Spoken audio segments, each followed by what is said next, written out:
We all know that teachers play a significant role in shaping a child's life. And as a parent or a caregiver, you hope for a teacher who's a really good fit for your kid. But in the reality, that's not always the case. So what do you do when the teacher isn't a good fit for your child? Joining us now with tips is Dwayne Matthews, who's an education strategist. Dwayne, great to have you on the show. Thank you very much for having me. I do want to say, first and foremost, this isn't about confronting a teacher by any means. This is about controlling what you can and focusing on your child and what you can do at home to really enhance and enrich the experience of education. Exactly. Control the controllables. Yeah, okay, so let's go into ways to do this. One way to navigate this is by fostering curiosity at home. How can we do this? So one of the most important things that a child is going to have to learn when they're older is to capture, organize, and take action. So you want to capture their curiosity. So a great way to do this is to put lots of big sheets of paper all over the walls in the house. And some people say, Dwayne, you know, what about the decor?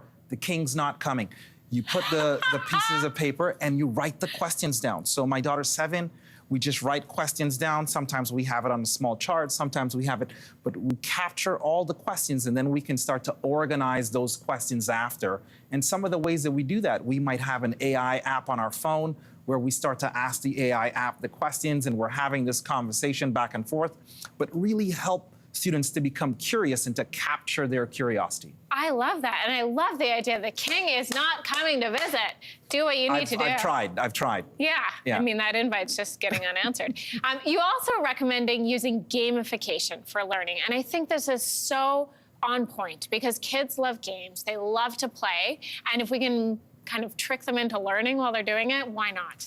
Well, one of the things about gamification that's really interesting is it really is about the zone of proximal development. And that's really a space where something is just a little hard, but not too hard. And games have a really good way of doing that. We use an AI-based tutor that uses something called spaced repetition, where you repeat things, but it's spaced out based on the difficulty, and it keeps the child right in that space. So you're always actually having some kind of success, but some kind of effort and tension. And we find that children will actually follow along really well. So that's a great way to keep the learning going. We do that for math. Inevitably, on the playground or at school pickup time, you start chatting with the other parents. And what do you do if you chat with other parents and they're also experiencing concerns? You can kind of use that to your advantage to chat with other families.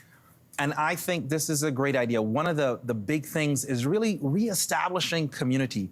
You know, we went through the pandemic and that sort of broke the community. And I think to reestablish the community, and we create little learning pods. And so we did this with my son when he was younger. And what we did is we got one tutor that would get 2 or 3 kids together. We would have some playtime at the beginning, some tutoring in the middle, and some playtime after. This allowed us to spread out the resources, but really kind of keep the community together to make sure that all the parents are on the same page and all the students are on the same page. So much learning happenings for kids when they are able to just do it themselves, self-directed learning. So how do we do this at home? So a big thing is allowing students to start getting into projects. My younger daughter was really into gardening, so she brought home seeds and she was working on the projects of gardening.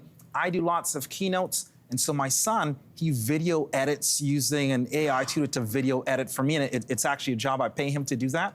But these projects really help them to get accustomed to taking some initiative and having agency. And lastly, as a parent, so much of the time we just want to say, just listen to me and don't talk back. But debating is a great way to create critical thinking. So this probably is one of the most difficult ones, but teaching your child to actually beat you in an argument using logic. So one of the tools that I use or mental models for my children is inversion, thinking of all the different ways that something goes wrong and then using that to base their argument and moving it forward, thinking about how you make it go right. Dwayne, I love how you challenge us to think differently and think outside of the box, and you make us better for it. Thanks for being here. Thank you very much for having me. Hey, thanks for watching. If you liked this, be sure to subscribe here, or you can check out more Your Morning videos right here.